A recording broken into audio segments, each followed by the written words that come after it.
Tim, being the sweetheart he is, just went along with it, probably thinking it was some quirky family bonding thing. I mean, he's the kind of guy who wouldn't complain even if he hated every second of it. But things didn't stop at chess. Nope. Not with my family. The next test was more annoying and definitely weird. My cousin suggested slashing one of Tim's car tires to see how he'd handle the situation. It's just a little challenge, they said. Let's see if he can fix it himself or if he calls for help. They didn't actually consult me about this genius idea. They just went ahead and did it. Tim came back from their little hangout one day with a weird look on his face. When I asked what happened, he just smiled and said, "Oh, your cousin helped me change a tire today." It took me a second to realize what he meant. I couldn't believe they actually slashed his tire. And the worst part, Tim didn't even complain. He just dealt with it like the absolute trooper he is. I confronted my dad about it, but he brushed it off.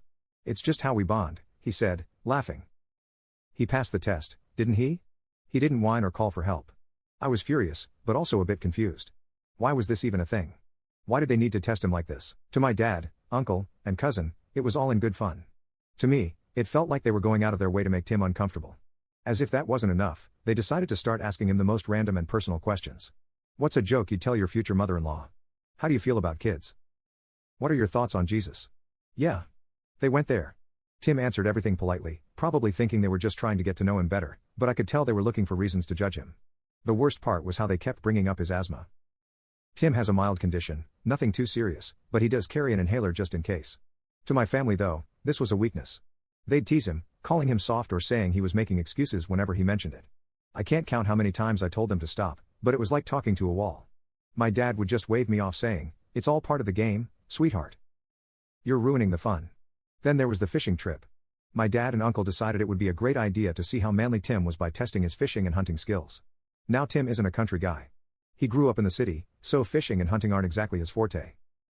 But, again, he went along with it because he wanted to make a good impression. They spent the entire day grilling him, not just about fishing techniques, but also throwing hypothetical scenarios at him. What would you do if you were stranded in the woods? How would you handle a bear attack? Tim did his best to answer, but no matter what he said, they'd find a way to mock him or call him slow. After that trip, I could see Tim was getting worn down. He didn't complain, but I could tell he was exhausted from constantly being under their microscope. I told my dad they needed to chill, but he wasn't having it. "This is what we do," he said. "It's tradition." If he can't handle a little teasing, what kind of husband is he going to be? I was beyond frustrated. How could they not see the damage they were doing? Tim wasn't just being tested. He was being bullied.